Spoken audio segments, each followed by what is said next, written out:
change. Yes, it is. All right. Can I get a motion to reconvene us into open session, please? Second. Okay, roll call vote. Rochelle? Aye. Susan? Aye. Philip? Aye. Eric? Peter? Janice?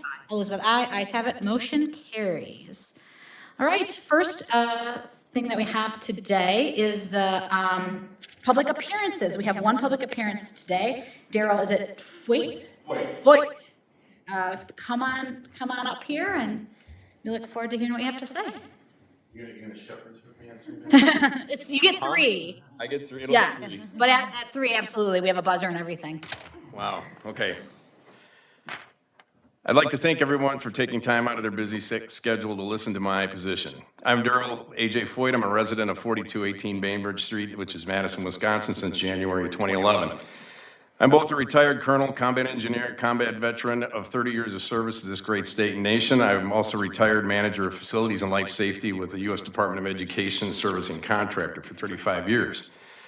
My bottom line up front, my intent is to use all resources available to me in an effort to remove the old and new gates that restrict traffic ability at Cold Spring and Bainbridge and Cold Spring Avenue and Jerome Street, and the accompanying no parking signs. I have observed over many of the gates failing mechanically and both damaged and not operating properly by closing during weekends. I've observed numerous maintenance visits by the City of Madison engineering contractors, even including today with a conversation with the maintenance technician. I'm remotely familiar with the history and the purpose of the installation, and it deemed years ago to fix the speeders in the neighborhood in a court case of 2006. I am also not sure what the implementation that justified this, because East High School at Johnson and 4th and 5th Street, West High School at Regent and Highland, and Van Nuys, La Follette at Flum, and Goverland and Alder, to name a few, do not have anything like this. There is no arrangement anywhere in Dane County. A few notable observations: a vehicle traveling eastbound in Cold Spring cut down a 4-inch tree, smashed into my garage, forced the wall of the garage into my pickup truck, damaging the truck while I was in Afghanistan in 2012. The gates didn't slow that person down. They were never caught. Vehicles approached the gate traveling east while they were closed, only to negotiate a turnaround and go back to Monona Drive, thus doubling the traffic. Several today alone at 4 p.m. with an athletic event going on at the stadium. Visitors from out of town don't know how this works. Just a few more notable: a 53-foot tractor trailer trying to turn around on the street, had to go all the way to Monona Drive. A fuel oil truck crashing through the gate. Madison PD left to pursue someone on foot. Madison Fire Department asking me why these things are even here. And a massive, true story, massive snow dump at the gates during the winter. A few of my favorites. I can provide pictures of some of these, as I mentioned, the proof of the incidents. My frustration is wasted sunk costs, maintenance costs, trip costs, contractor costs, people yelling at me in my driveway when they are not open and closed for MG stadium events during closed schedule hours, people stopping in the middle of the street because their GPS is telling them the street is open, blocking traffic, trying to figure out what to do next. Also, I can't even park in front of my own house. I believe the speed humps and restricted width are more than appropriate to reduce speed.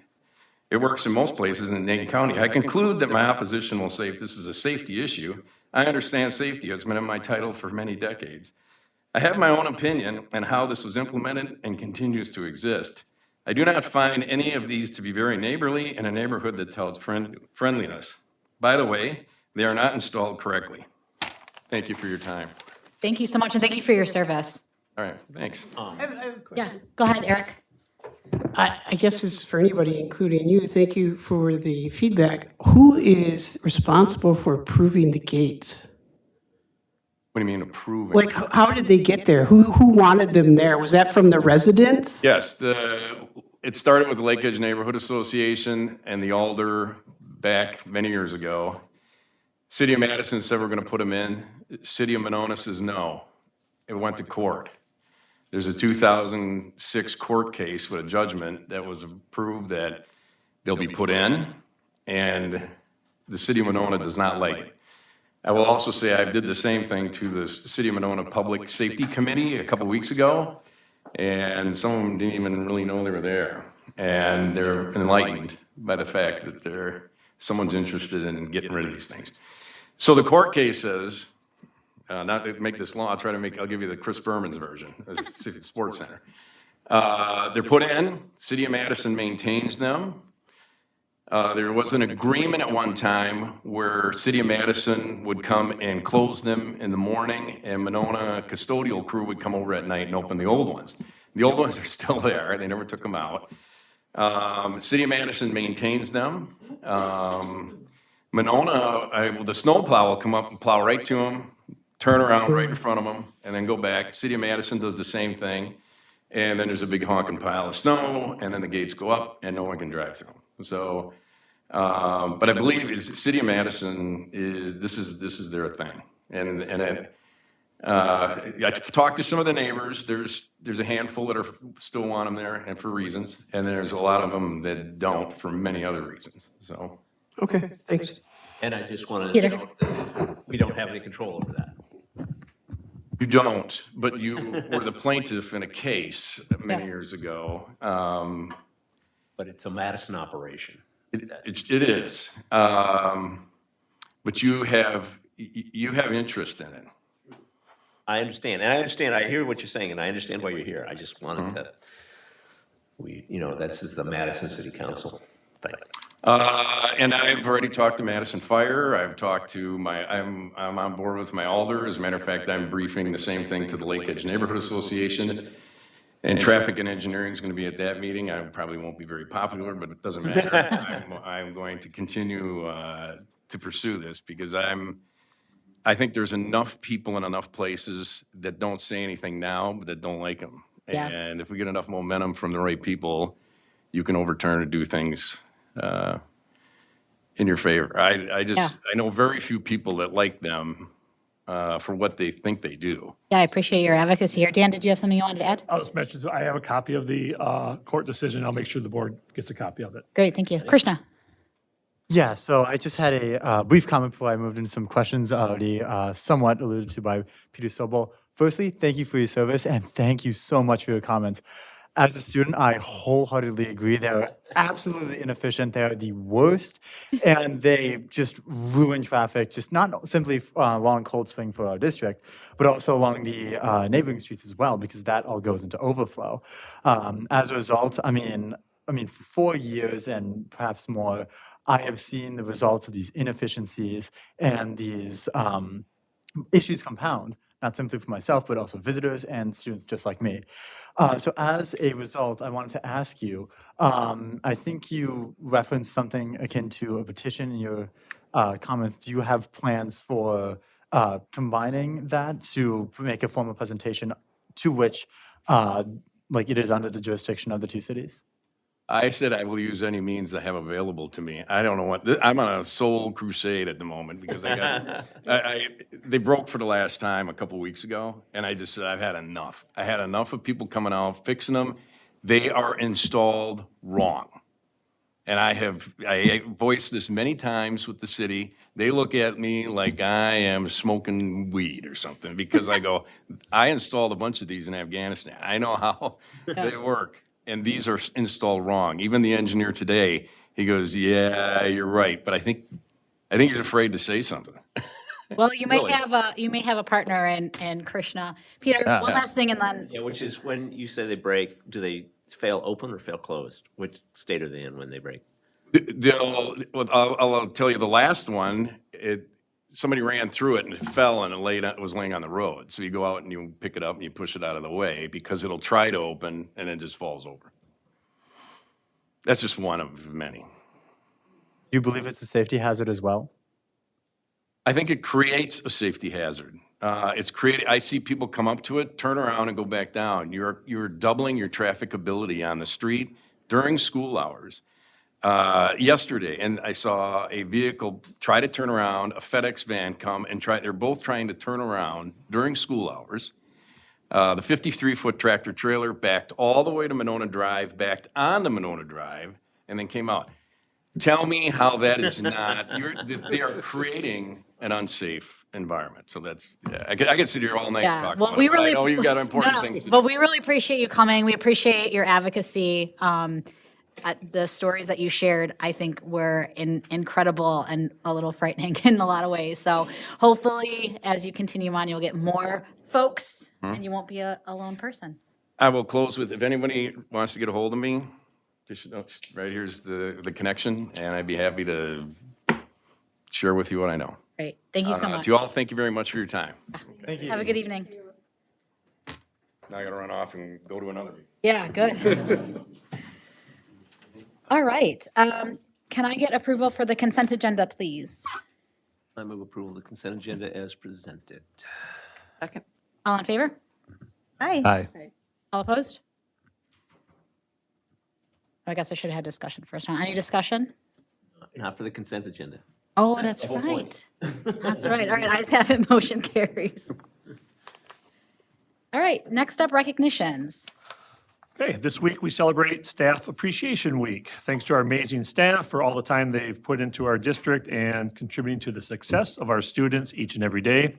We are happy that this week especially, our building staff are being showered with a little extra love by our fellow staff, families, and PTOs. Glacial Drumlin School recently held their Silver Eagle Showcase, a talent show in which students had to audition for.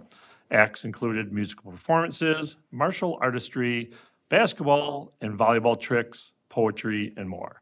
The audience was full and everyone enjoyed the show. The showcase is available online for anyone who would like to watch the recording. Fourth graders at Granite Ridge and Winnequa School had the opportunity to plant trees for Arbor Day. We are so grateful for our partnerships with Cottage Grove and Monona Parks and Rec and the opportunities it provides to our students to learn and work hands-on for projects like this. And Fine Arts Night are underway at our elementary schools. These events provide a great opportunity for our families to engage with our school communities and experience the creativity of our students firsthand. Throughout the school year, students have been working hard on various projects in music and art classes, and Fine Arts Night is a chance to showcase their efforts and artistic expression. Thanks, Dan. And I just want to echo real quick around staff appreciation and say thank you to all of our staff that engages with our youth and our families. Everything that you do here is incredible. My family is incredibly grateful to be here. My kids, I know, are well taken care of and love being here too. So thank you for all that you do. Peter? And I think we should take a moment to recognize Krishna Elwell, who has Yes. been our student representative of the board. For how long? When did you start that, Krishna? 2 years ago. 2 years ago, and before that, and overlap with that, he was part of the Sustainability Committee, and he was a really key, his perspective and his passion was a really key element of what we were doing there. So I really appreciate Krishna, and I'm glad he got to serve here on the board with us, and I think we all value his input. So thanks, Krishna. Thank you, Krishna. Thank you. Yes, Susan. Great, thoughtful leadership. The other thing I just wanted to mention too, I know Dan talked about the Fine Arts Nights. Again, it would be nice to be able to, you have to go into all the different school calendars to see that. But Winnequa was last week, and there was not a parking place for probably close to a mile around the school, including all the secret places I've known for years. And it was just packed in there, and the artwork was incredible, just absolutely amazing. So hopefully we'll get to see the others too. And then the DECA students, and I think I saw in Christian's report that he's going to report on that, did go compete in Anaheim, California, which is amazing. Yeah, I would echo Fine Arts Night as well. I had the opportunity to go to Cottage Grove schools, and it was awesome. It was amazing. So, yeah. All right, correspondence and announcements. So you've also received email updates on this, but just wanted to bring to your attention to major events that always occur this time of year, our high school graduations.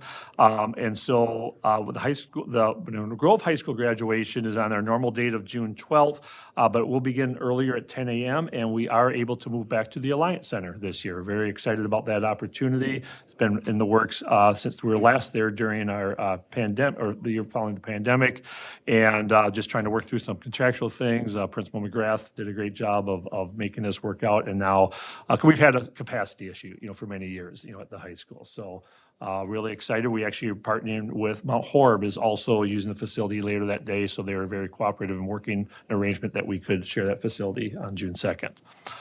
And then MG21, of course, their graduation, and again, they're going to try for an outdoor event, weather permitting, right here on the grounds. If not, we'll move to the Monona Community Center if need be. So. Thank you. Yes, Susan? The other MG 21, there's actually 2 evenings, aren't there, that they have scheduled? I think they have a middle campus celebration as well. I think you might have received an email update on that. Okay. Yeah. Hey, Dan, is the graduation in the Coliseum or a different part of the facility? It is in the actual Coliseum. Yeah. Any other questions? All right. Superintendent report. Okay, open enrollment. So normally this time of year, I give a brief update on our applications. I thought I'd go a little bit more detail this year because it is such an important role the board plays, right, in managing our enrollment. And so our actual open enrollment applications, very similar to what we've had in most years. It's actually down slightly with 222 overall applications.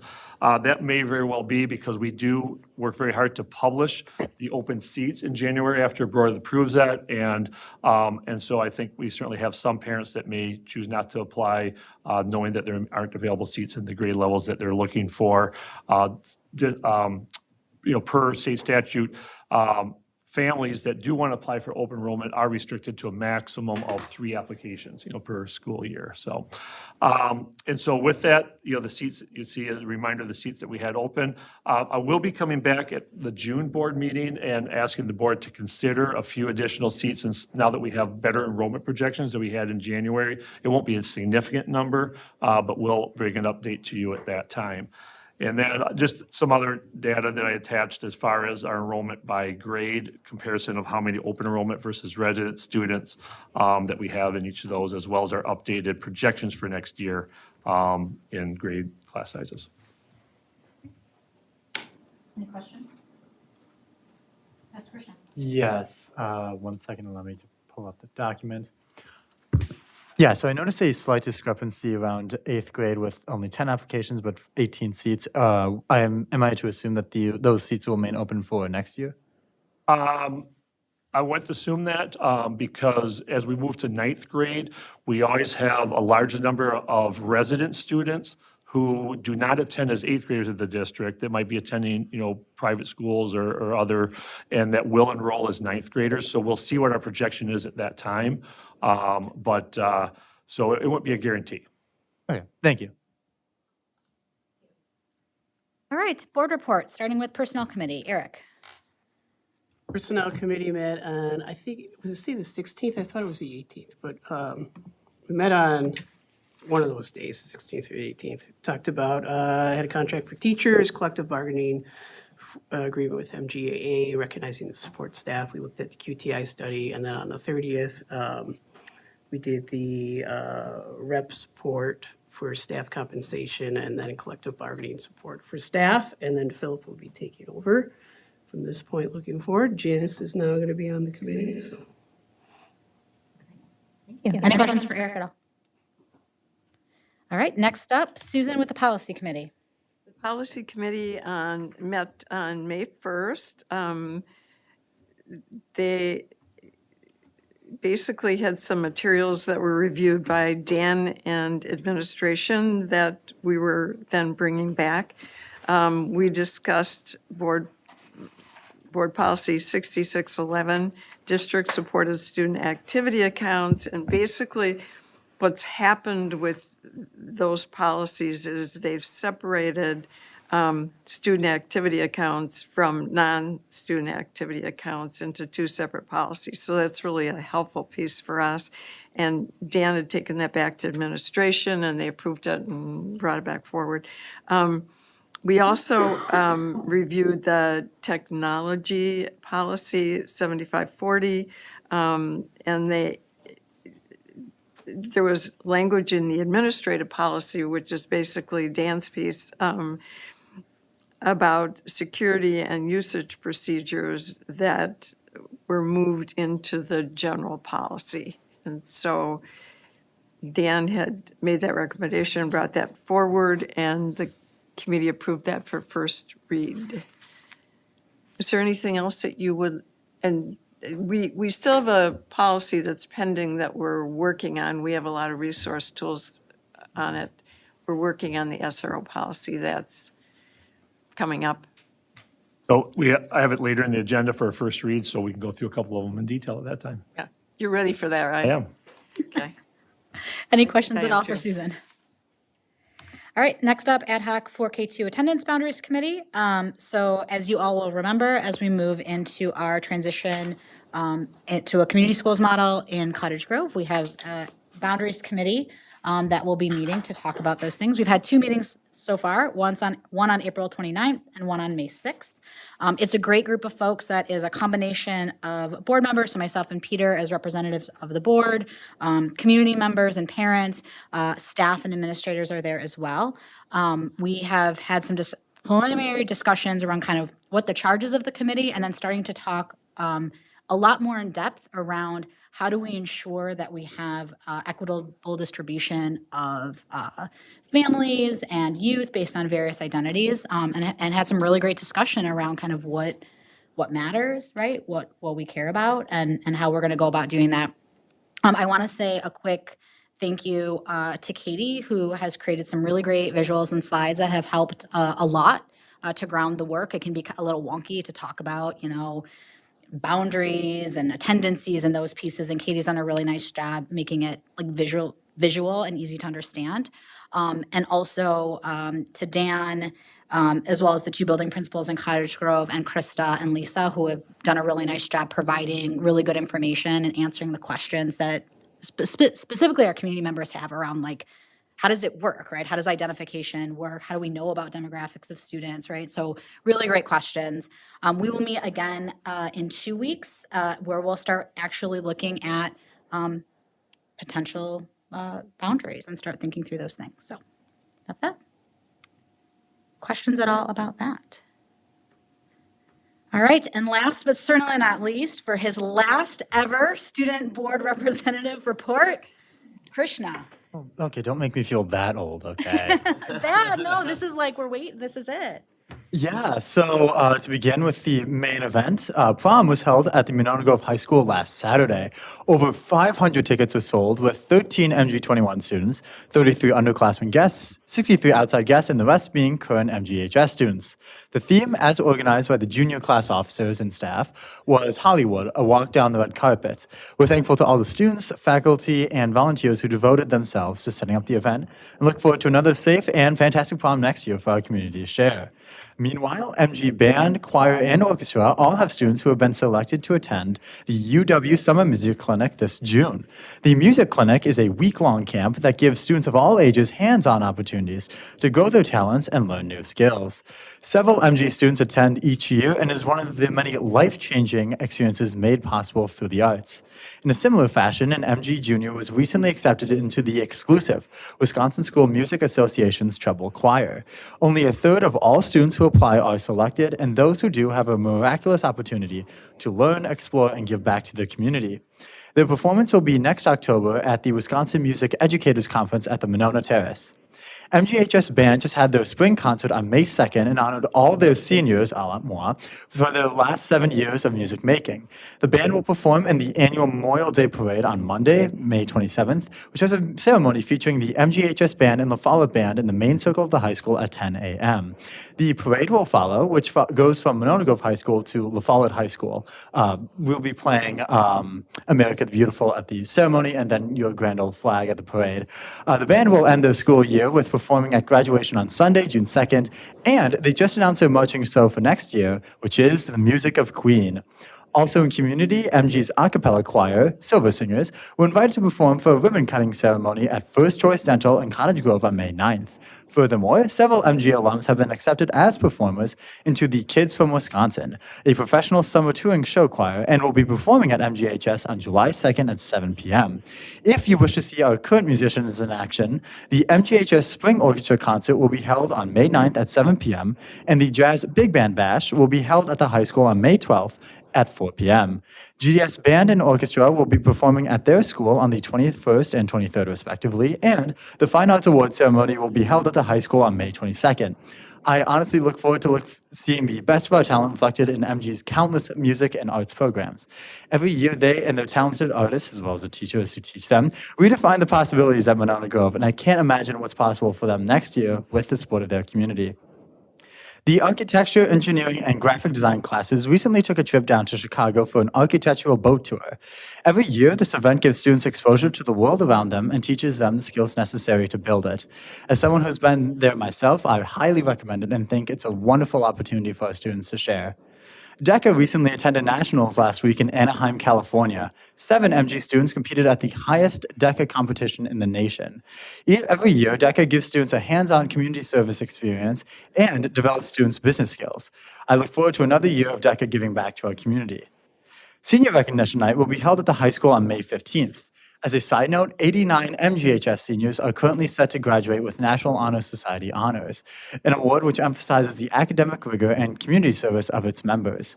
As a senior, I will be graduating along with my peers next month. So thank you to all those, both within and beyond the MG community, who have defined my life throughout these past 4 years.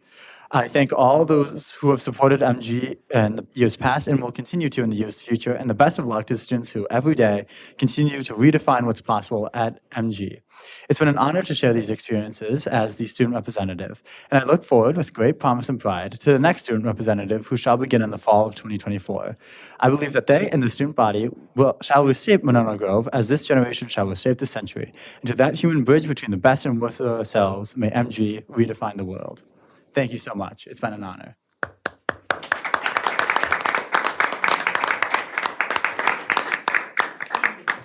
Like Peter said earlier, we really appreciate you. Your insights are always invaluable. Your questions are amazing.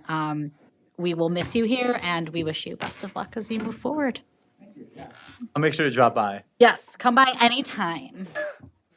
All right, passable action items, elementary curriculum coordinator contract. I think it's pretty self-explanatory and was written for you, but up for approval is a elementary curriculum coordinator contract for Kate Brown. Kate's been with us for many years as a Winnequa teacher, most recently as a full release mentor. Thrilled to have Kate fill this open position created from Emily Kinzer moving on to the AP role at Winnequa. Approval of the 2024-2025 elementary curriculum coordinator contract as presented. Second. Any further discussion? Yes, Rochelle. Amazing. So I'm really excited for her. I think she'll be great in this position, so it's a good one. Great, let's do a roll call vote. Rochelle? Aye. Susan? Aye. Philip? Aye. Eric? Peter? Janice? Aye. Elizabeth? Ayes have it. Motion carries. Congratulations. All right, administrator position descriptions. Okay, so per policy, all certified staff job descriptions must be approved by the board. And so the board's engaged in conversation with incoming superintendent Tanya Frederick about these 2 positions that are currently open. And so we have a proposed revision to the job descriptions pending approval tonight. Moving forward, then she will work with our current team in posting and filling these positions over the next month or 2. Yes, Peter? Yeah, I think we should know what the change that we're making, which is that we're essentially expanding the role of the Director of Business Services to create a larger structure, which is the business services and human resources responsibilities, essentially a large group of sort of the non-educational facets of management of the school district. And operations, I would add under that, so nutrition, aquatics, those kinds of things, yep. Yeah, essentially the operations as a way to better design, divide the responsibilities of these administrative positions, and this was developed in discussion with our incoming superintendent. And just to prove I read it, there's a typo in the employee supervisor, and I sent it to Tish to take care of. Okay. She's missing a comma. Thank you, Peter. Is it an Oxford comma? Is that like a No, it's controversial not. comma? Oh, right. Yes, Susan. And one of the questions I had when we had this discussion was, can you give us a location for another model? And one of the models was Verona. And so I went and looked at how they had structured that, and it appears to be a very effective model in that location. So to be able to see where else they've done it or are doing it and how that's worked within that district, to me, was very helpful. Yes, Krishna. Yeah, so I wanted to briefly address and also ask any relevant questions about the position title of Assistant Superintendent of Business. Specifically, I saw that under performance responsibilities, I saw sustainability initiatives, which of course I am grateful to see and all for. I think that our past history with not only the solar array at our high school, but also now the upcoming projects proposed by McKinstry last year in October demonstrate that not only is sustainability in the best interest of our environment, but rather of our wallet as well. All of those projects proposed, as well as the one on the high school being cash flow positive. Towards that end, I have had experience with a lot of high schoolers around the county who have told me about their experiences with administration, some of which are very friendly to the proposals and others are not. And I think that there truly is a proven business model for sustainability initiatives. And I do believe that they come with a great promise, not simply for the environment, but also for education. And so to that end, as it is mentioned in performance responsibilities, I didn't see it under essential functions, although I'd understand if it wouldn't necessarily need to be. But what I was specifically wondering, and to anyone who could possibly answer this question, I was wondering what necessarily would fall under their jurisdiction as per this role. Would they have any direct reports, and how would they go about managing these sustainability initiatives as they are currently operated in our district and as they are currently proposed in our district? Dan, you want to take the first stab at the Okay, question? so the direct reports, okay, are all the directors at the district level on the operations side. Director of Building and Grounds, Director of School Nutrition, Director of Aquatics, Fair. and Director of Human Resources. As far as how they would be about that, that is up to the person to make that determination. I would also add, Krishna, I think, and part of the logic of the position, right, is that having someone who is holding kind of the strategy around these operational pieces, right, allows for us to be able to think about those things in a meaningful way. And so your question around sustainability, I think, is a good one, right? Like, what is the future ideas, growth potential of that, and sort of, being able to have someone who has that as their sort of purview allows that space for that kind of thinking. And then our new coming superintendent then will be able to focus on the curriculum instruction side of the house. And so you sort of got both operating at a really high level. And I'll just add, I mean, a real quick example, okay, the current solar array that's going in at Granite Ridge, okay? So Mark Powell is the lead person to meet on a regular basis with McKinstry, who's managing the project, and his responsibility to oversee to make sure that the project comes in on time and on budget.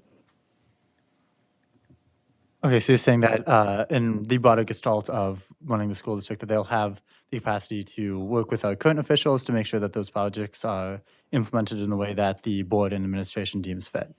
Correct. Okay, thank you so much. Yeah, no problem. Can I get a motion, please? I move approval of administrator job description as presented. Second that. Any further discussion? Roll call vote. Let's start with the other side. Janice. Aye. Peter. Eric. Aye. Philip. Aye. Susan. Rochelle. Aye. Elizabeth. Aye. Ayes have it. Motion carries. Next up. Sorry, my computer's really slow today. Educational Staffing Services Master Agreement between EduStaff LLC and Monona Grove School District. I'd like to ask Reed Foster to come up to the presentation table, and he will provide a little bit more detail about the process that we've gone through and why we're making this recommendation. So the district has been using Teacher on Call for substitute services for many years. We've been reviewing this for the last couple of years on looking at whether or not that's the most effective way of providing our or whether they're merely meeting our needs. And so Reed has picked up, from the initial review that Nicole Thibodeau did, and we're ready to make a recommendation this evening. Okay. Hi, Reed.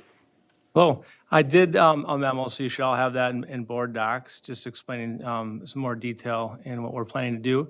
I think the why is important here. Our fill rate this school year throughout the course of the year was 62%. That's not sustainable and not going to be a good idea for our teachers, our administration, and our kids. So we had to take this time to look at what we could potentially do and follow a model that's slightly different. And with EduStaff, a couple of things that we really are excited about is they really take the approach first for marketing. So they're going to be very visible in both Cottage Grove and Monona. We're talking about community events. They're going to try to have tables.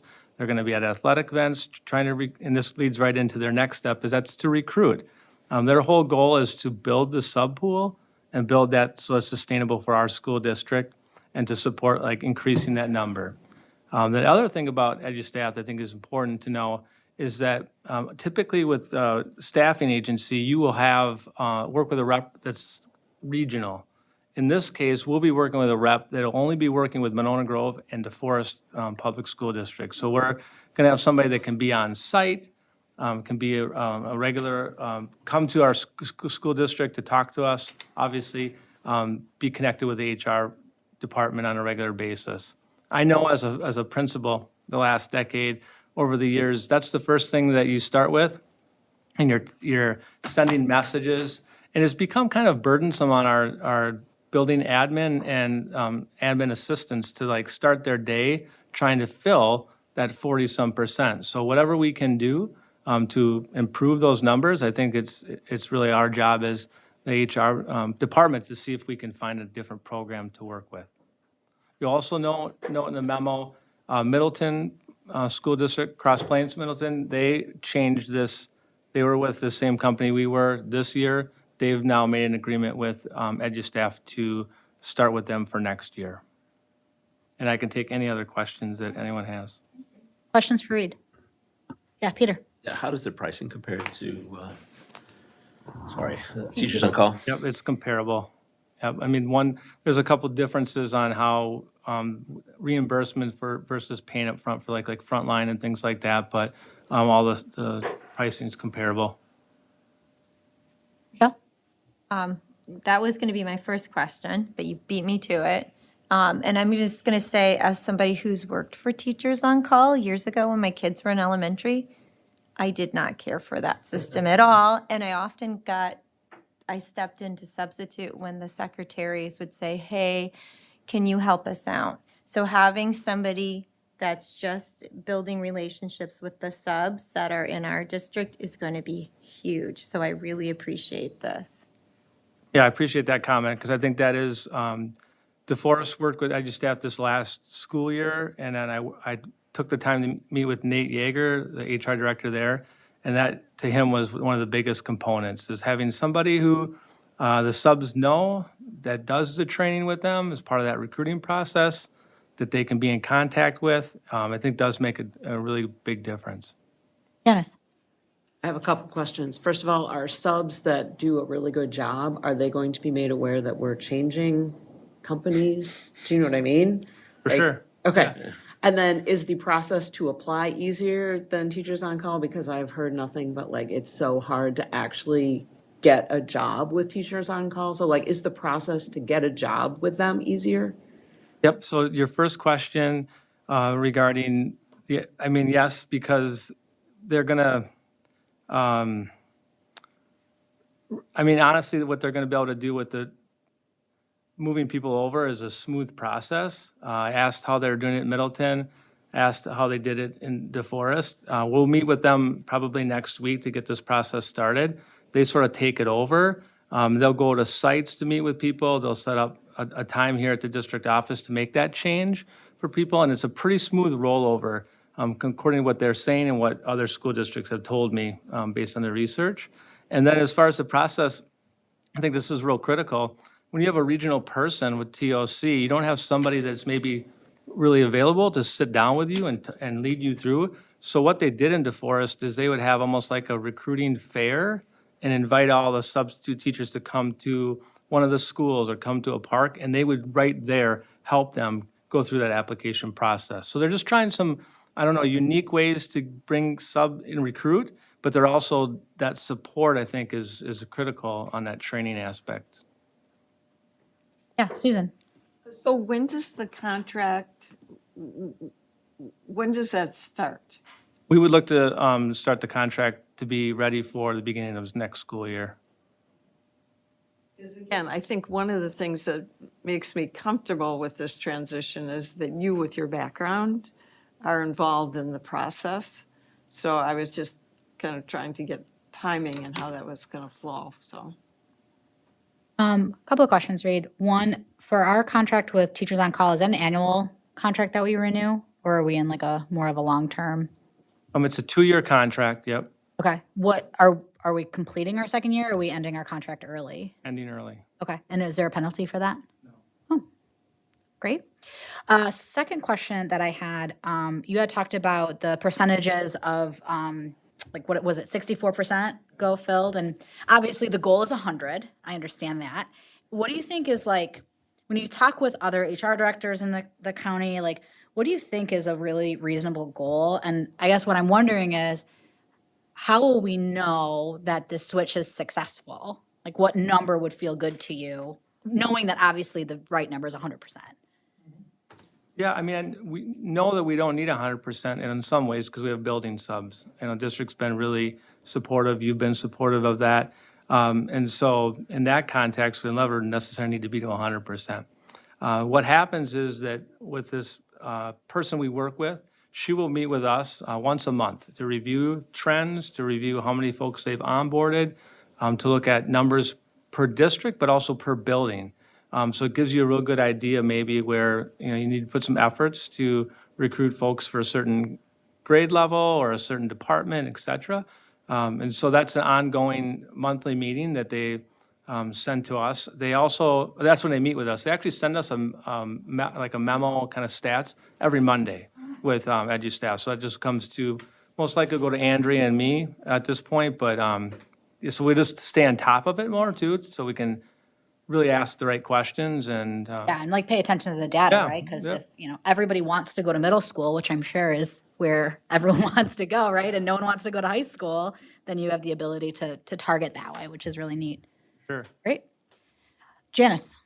Have we reached out to our current subs to find out like what is working for them and what isn't working for them? Like, have we talked to them about what would make subbing better? Not through this process, but I do think our principals do a pretty good job of that. I mean, we had processes that we would connect with subs on, or somebody from the admin team on a, regular basis, especially new people. So there's, I think, a good feeling on how that's going for sure. But we didn't, part of this process, no. Krishna? Yes, this one's mostly out of personal curiosity, but I was also noticing that at the bottom is the phrase like ed staff will also handle various administrative tasks, and then the list there. So I was kind of wondering, one, do they have a track record with the previous school districts that they've been contracted towards? And if so, what are the effects? Two, with that outsourcing, if you will there be any job displacement, or is that not a concern? And then three, are there any measurable or anticipated outcomes from that process? Yeah, so we have been outsourcing just with a different company.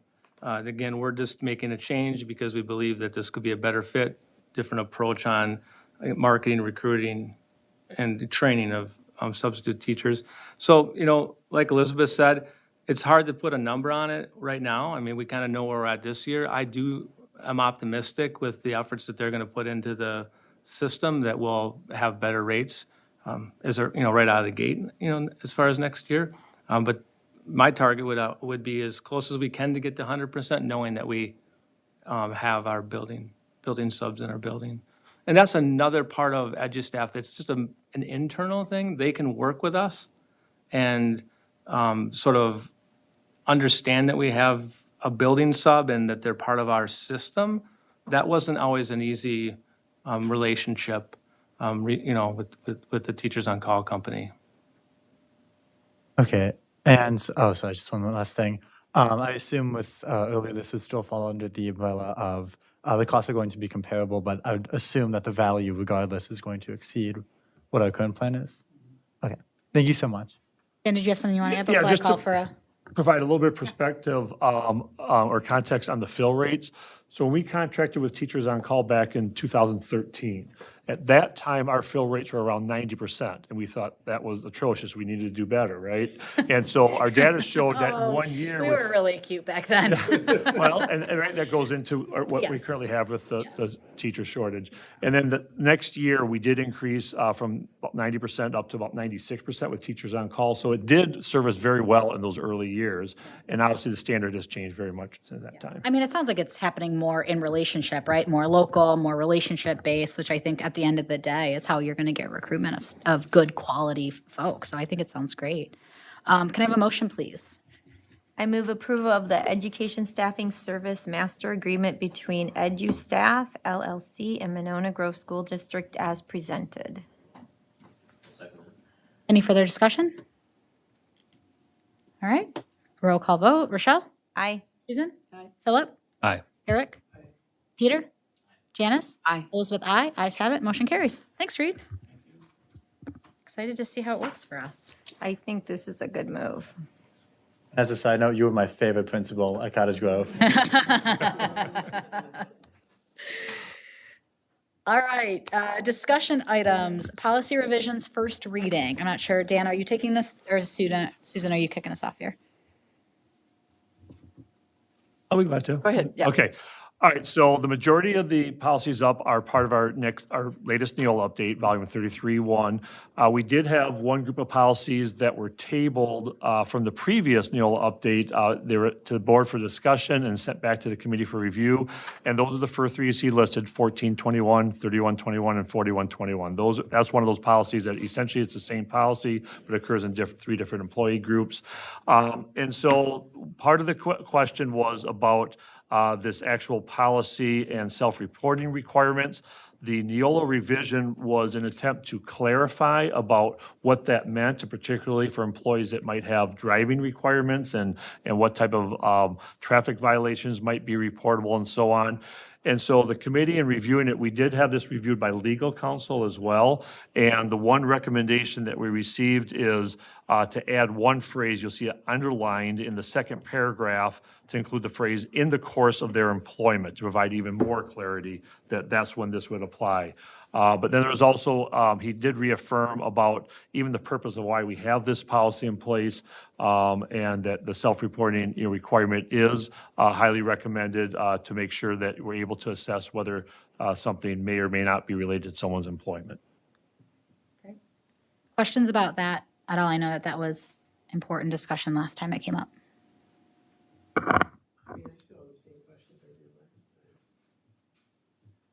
So let me understand, you added for 1421, you're talking about in the second paragraph, however, if underlined in the course of their employment is what the legal counsel said to add. Correct. So then if we have an employee that is in a minor traffic offense, such as a non-moving violation, speeding, or failure to yield, they don't have to report it. But if they're in a major traffic offense identified as operating under the influence of intoxicant or drug, reckless driving, operating after suspension, revocation, or failure to report an accident, refusal to take a breath test, they do have to report it, sorry. That's correct. And that's in our current policy, that's not a change. I know. It's just a clarification. Okay. Yeah. Have there been anybody that have reported in the past? Yes. Has it affected their employment? I want to be careful not to talk about individual situations. I think I can honestly say I'm not aware that it has impacted anyone's employment. Okay. And to clarify, reporting, I mean, I know that's what you just asked, Eric, but to clarify, like, the reporting doesn't necessarily trigger disciplinary action or termination or anything like that. Correct. I mean, it has to be substantially related to their job in order to have any employment impact. Is that in the course of their employment, is that why that's in there, substantially related to their job? That's for anything whether it be vehicles or anything else for that matter. But that part is specifically about the vehicle piece. Yeah. Yeah, okay. Yeah. Yeah. I don't know, I don't like getting in other people's personal business. There's so many reasons why some of this could happen that we don't know about and stuff, and I'm just like, you know, what if somebody has addiction issues and they're in treatment and stuff, and, you Yeah. know, they are at risk then of losing their job, which actually would make things worse, not better.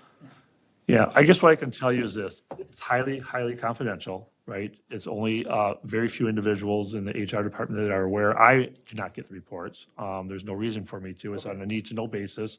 And it's very similar to when we do a new hire, right? We undergo a criminal background check, and there's only one or two people that actually see that report. If there is something on there, they make a determination, is this substantially related to their employment? If not, you know, the folks in the building aren't aware of it, and, you know, we hire. So it's very rare that something is serious enough that it would disqualify a person from employment. Janice? So I'm a little concerned that failure to report under this section may result in disciplinary action up to and including termination. Like, how are we making people aware of this? If you, like, get a moving violation and then you don't know that you're supposed to be reporting it, and then, like, somebody goes, well, I guess we're firing you now because, do you know what I'm saying? Like, that seems really severe for, I forgot to tell you I got a moving violation. Yeah, I'll guarantee you, no one's getting fired for that, for not But it reporting. says that. Right, and you have about many policies that have that statement in there. They're all in the handbook, and so anything employment-related, it says may is a very key, and there's all kinds of due process involved if there's something like that that would happen. But it is to, you know, cover the district. How is the district making sure everyone knows that this is a policy? It's all in the employee handbooks. And then are like people given, I mean, if it could result in termination, then there should be a like direct, hey, you should read this. Do you know what I mean? Instead of like, here's your handbook, read it on your free time. No, every employee signs off that they've received and understand the contents of the handbook. Susan? Yeah, I was just going to say, this is in the handbook, which was written in the material, again, and in reviewing this, and again, you'll enjoy being on policy because you'll be able to really go into the depth that you're going into now on these issues. But it's 3.13, and it's called Criminal Background Checks, Charges, Convictions for Active Employees, Obligation to Report Criminal Record. So one of the things that we talked about as a policy committee is that clearly this needs to go to personnel for review as well. So you'll have a chance to look at it twice and then bring that information forward to the policy committee. Because again, we want the policy to be general enough language and truthful in that the superintendent is able to act if there's a major issue. And that's what we were looking for. But we did, I think, identify that it clearly needs further review for better alignment, maybe. Yeah, so I just want to be clear, this is nothing new. These policies have existed for many decades, okay? And so, you know, it's standard policies that virtually all districts have. This district has had it before I came, they'll have it after I leave. This is nothing new. Peter? I mean, the issue here is that somebody might get a DUI. There might be people that we don't want driving district vehicles, driving students, whatever they are. And the way we verify that is we ask them to report. So it's a serious issue, actually, and it's the requirement that they report is it's a serious issue. So I don't have any issues with, you know, making it a condition of employment to report these things. And I also expect that it's not going to impact your employment unless you happen to be, you know, driving as part of your job here. I mean, the university does the exact same thing with employees. But they don't ask us. They just check our records with DMV and send you a little notification if you know, where your point status is, and if it's above a certain thing, you're not allowed to drive for any university vehicles or, you know, on official business. You know, so I don't have a problem with this language as written. I understand what it's trying to do, and I think it's fine the way it's written. And I think it's also a reasonable expectation. Yeah, I'll just concur with what Peter said. I also agree. Anything else on this one? I think the other one that we wanted to highlight was the lactating employees one, correct, Dan? Yeah. So this is in the list with the new policy updates. Even though it was on our agenda previously and tabled, it just turns out that it also is included in this latest Neola update. So interestingly, the question that was raised by this board was then also addressed it by Neola at the same time. The original template did not give us a choice. It said that this would be in effect for a certain time period. I think it was a year. And they have updated their recommendation to say that you should have flexibility in that. And so what the policy committee actually recommended, and it was based upon, I think Philip as well made a recommendation to the committee to leave it open-ended, no time limit at all. So essentially, any lactating employees that we have will be given that opportunity to express milk as designed in the policy. This is also 4430 with the nursing mothers, that's, Yeah, so all it does is we had a policy, 4430 nursing mothers, it's replacing that, renumbering it essentially. rescinding the nursing Yeah. mothers and replacing it with the lactating. Exactly. 8,700. 8700. Yep. Correct. Yeah. Krishna? Yeah, so this is not necessarily a question on employees of the boards. However, since it's very much related, I think, to the lactating employees clause, I wanted to bring attention to the fact that last year the Feminist Empowerment League was founded at the high school, but essentially an extracurricular. And one of the first agenda items, which they succeeded at and were very promoting about, was their initiative to place feminine hygiene products in all the girls' bathrooms. Boy, I'm sure they would love the irony of me telling that to the board. However, regardless, I just wanted to ask, again, not necessarily as it relates to policy, but just in general, is there any way we could either spread the word or ensure that similar initiatives could be undertaken at any relevant administrative or district offices? I would argue that to me would be at a school level thing, that would be rise to the level of policy that the board would do. So very much as you described, very appropriately, right? Having that communication and programs available at the school level. Okay, and with that, and again, this is just my question of curiosity. I'm not entirely sure how it would fit into policy or administrative. However, with that, I believe that is paid for by a fundraiser that is led by the FEL themselves. Given, of course, the essential nature to many employees and students of our district for those products, do you think that the school should have any responsibility in funding that initiative? I would say I agree with Dan, and I think that that's a great conversation for staff to have with their building administrators. So for Mitch and Chris that are in the audience and thinking about kind of how budgets get allocated for those pieces and student services.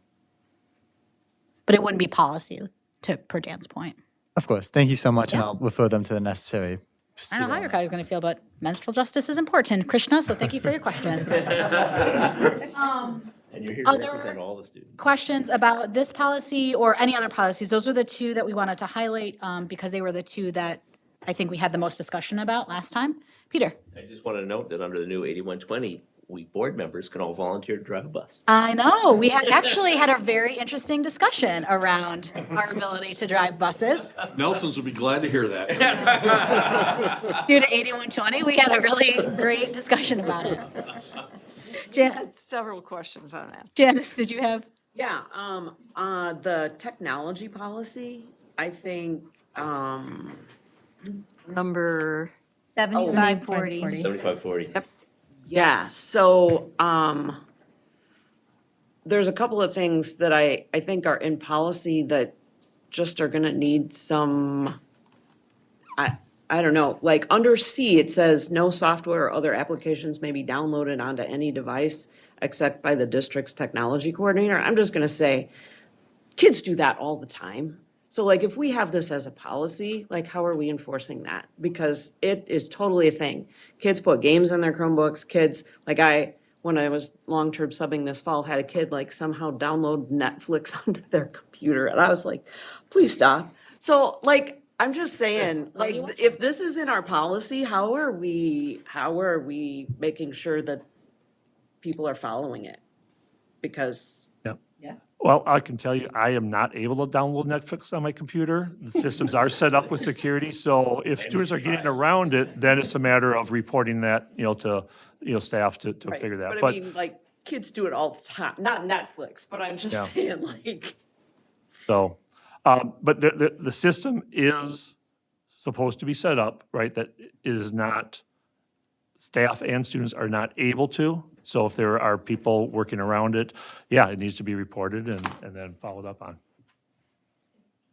Yeah, go ahead, Rochelle. And I think by having it in policy, then it gives the district the ability then to terminate those games and things, and the kids can't be like, you deleted my information, and it just kind of lets everybody know it's not theirs to download initially. Yeah, and I can just, give an example from my line of work. We have very similar policies, of course, right, that sound like you can't do much, but you actually can do just about anything you want. But then periodically stuff will disappear off your machine when the company takes a look at it and sees that you put some stuff on there that you didn't ask for approval for. So a lot of times I've seen it, 10, 15 years ago, it was very much always ask. And a lot of times they've moved towards allowing people to do things based on their own judgment, so as to, make things more efficient, but then check up periodically and clean things up or remove things. So it's not uncommon for a policy like this to exist, like Rochelle's saying, to give the administrators the capability to remove things and take things off, but not necessarily to make it so inefficient that people can't even use their device because they constantly have to wait for approval or things like that. Krishna?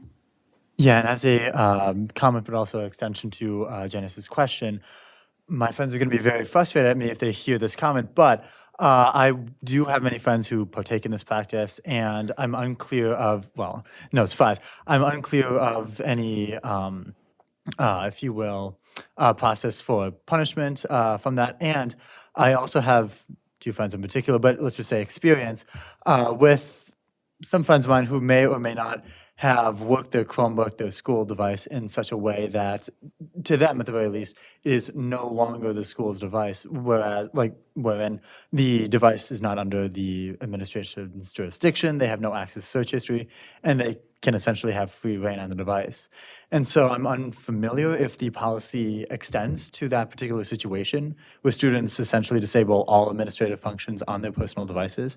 But I was wondering, in that case, what would be the penalty for that, and then how would we go about ensuring that that is limited? It's a good question, Krishna, and I want to say that you're identifying, and so are you, Janice, right, this very classic gap between policy and then implementation of a policy. And so the policy committee's job as a whole, right, is to set policy so that everyone understands what their guardrails are to work against, right? These are our standards.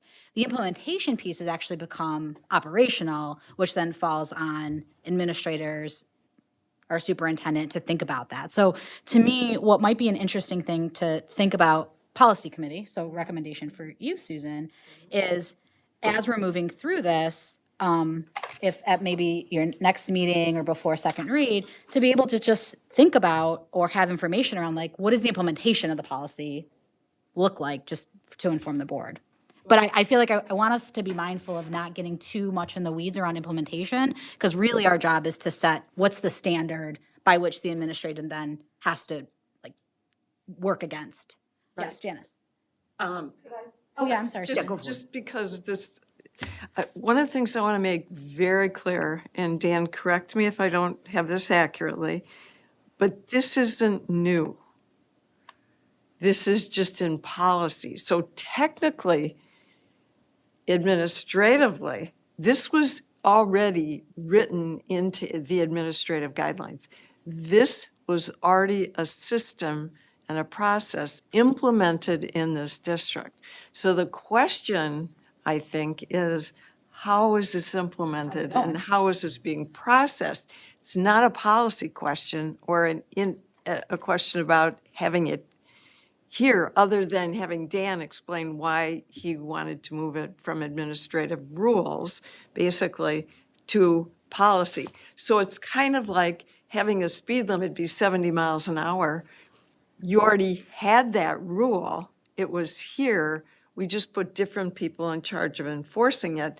And then the question we're asking is, how do you enforce that? Well, as policy members, we don't really answer that question, but it's helpful information to have as we make these decisions. So effectively, Dan, what was your thought about moving this into policy out of administrative guidelines? Thank you for that, Susan. That was So, great. Well put, Susan. yeah, and that was the recommendation from our Neola reps, basically their attorneys, right? That it moves into policy. So this is something that we have a lot of things in place, right, that are considered administrative guidelines. Some are in the policy manual, others are just practices that we have in place. And I think, to me, what makes sense about why is in policy, these now are pretty standard operating procedures, right? And so therefore, it should be in policy, because it's in policy, kind of back to the whole communication piece, now it is easier to communicate, and it's the board saying, yes, this is our policy for the district, as opposed to me approving, saying, here are our rules for the district. So it might be a small change, but I think it makes sense that, I said, these are standard, they've been in place for quite a while, it makes sense to be in the policy manual. Yes, Janice. No argument with it being in policy. I guess I just wanted to bring forward that it's policy, and I think we have struggles with implementation. How's that? The other one that I think that we struggle with is if a piece of equipment requires repair, it will be sent to the technology department. And I think that that's not the struggle. I think the struggle is while many students are very careful with their Chromebooks, not all of them are, and this is a budget issue. And I really think that it would be worth our time, like inviting teachers and the people who are in the technology department to talk to us about like the reality of what a one-on-one policy is and like how that's actually working. Yeah, I appreciate that, Janice. Go ahead, Susan. Well, effectively, too, and again, you're going to be a huge part of this, so you'll see this, but generally, the implementation and the working through the language, once Dan and Neola and the statutory rules have said we should have this, then again, I think the piece is administratively, how do you implement this? And that's kind of the question we keep coming back to, which isn't really the direct policy question. It's a more administrative implementation question. And I think it's one of the things we used to do as a board was we used to have a workshop every year, and all the principals would be there and would give us data on the school and talk about things in the school and talk about issues in the school. And this would be something that would be really interesting to have each of the schools or administrators at each of the schools talk about. What are your issues with this administrative rule, which is now policy? I mean, I think outside of the policy, technology is such a huge part of the life of people these days, right? Youth, teachers, everybody. And so thinking about how like Maggie comes in and talks about kind of the state of nutrition services, like we could think about, and I think it would be very interesting to have a future board meeting around like, what's technology use look like, feel like, sound like in our district? What are the challenges that we're having, those pieces? That to me feels like a really great discussion outside of that. So I'll work with Tanya on thinking about kind of the cadence for that. Because in this, like I said, in the same way we get updates on other things, it's such a huge component of school life. It feels like it's worth its own chat. Peter. I just want to note that as we see the policy, the green is all new, and this thing about not downloading things and so on that's new policy, correct? Yeah. Okay, because it was something. It's current, that exact language currently rests in administrative guidelines. Okay, And we're moving it gotcha. to policy. Okay. All right. New policy, but different Yeah, from it's straight administrative. new because it was basically moved versus. It got a glow and up. the It answer- got promoted to policy. And the answer is, I mean, we live in a dangerous world when it comes to Correct. things, and we need to have this language in here, even if it's not always followed. And you're speaking with someone who is violating their high school's technology policy with their computer in 1979, even though we only had one. Really wanted to play that work on trail, It's huh, also Peter? an essential part of this kid's technology education is to find ways around these restrictions we put on them. But it is important that we have this language about downloading and abuse. And and we need to have that language so that we can Yeah. apply appropriate sanctions when we need to protect our systems and our network. It's a security issue, and we need to be able to protect that. Yeah. And it's an administrative line, and I don't know, making people aware of that's probably, if they're not aware, it's probably an important thing. Maybe our district devices need a sticker on them that say, do not download anything. I don't know. Well, and there are statutory, Neola gives you statutory references. Often we have to add other statutory references, and kind of the nice thing is they often incorporate things that we have suggested to them and put that out to their people that contract with them. So again, there may be some case law, because they never cite case law. There may be some good case law in here that would also be helpful in giving us more defining lines. Again, understanding that there are questions about the implementation. Generally, that's not policy committee Right. arena. Yeah. That's why Dan sits there. Yeah, I appreciate this discussion. I think it's great. I think this is part of the reason why we do multiple readings of policy too before we approve it. And so, let's continue that discussion. Policy committee can continue it, and we'll see what happens at second read. Any other questions about policy that is in here that we have not discussed yet, or still lingering questions around things that we have discussed? Yes. The other thing I might add was, I think as a committee, and you can speak to that because you were chair during. I was never chair. You were always chair of policy. I would never take that from you. Yeah, but you were right there. Yes. I'm sorry, a member. These are members. Give me that power, Susan. Basically, what we see is if one of the things the board is interested in at some time, if they want to talk about how the Neola piece works, and Dan and I actually had talked about that recently because it's helpful particularly for new board members. So. All right, if there's nothing else on policy, then let's move into future meeting dates. So as a reminder, we've got a special board meeting that's virtual next Wednesday at 5:30. So time adjustment there, Tish, from I think what we were originally thinking. And all the other dates are in there. Yes, Eric. It says on the future meetings, board docs, July 9th. Is that supposed to be July 10th? Or is it July 9th? July 9th is a Tuesday. July 10th is a Wednesday. Just checking. On the On attachment? the attachment? It is July 9th. You guys approved the Tuesday. Tanya is going to be out of town on the 9th, and that was. You mean on the 10th? No, she is out of town the Wednesday. I'm not looking at a calendar. Gotcha. So we moved it to the Tuesday. That's what I That mean. was approved. Okay, just checking. Sorry. No, it's all right. All So right. this date isn't accurate. No, that is It accurate. is That's accurate. the accurate. Okay. So normally we would have it on the 10th. Tanya's going to be out of town, so we're moving our meeting to Tuesday just for that month, so that we can accommodate Tanya. For June. For July. I got it. That's right. Nope, the June dates are accurate. No, that's still. All the dates are accurate in the attachment, but the difference is that Tuesday meeting in July. Just to clarify in that attachment, those agenda items will change substantially, I know but, that. right, but just to give an idea of those kind of annual things about when they might come up. And Great. Krishna? Quick question on here. I'm looking and I don't see a single school board potluck on here. But no, sorry, serious question. For the special board meeting, am I to assume that will be closed session? No, for next week? Yeah. It's open.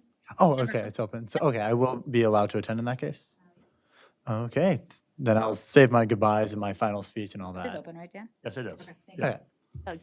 It's going to be a very brief meeting. It's though. going to be, It'll be it's going to be virtual as well. quick.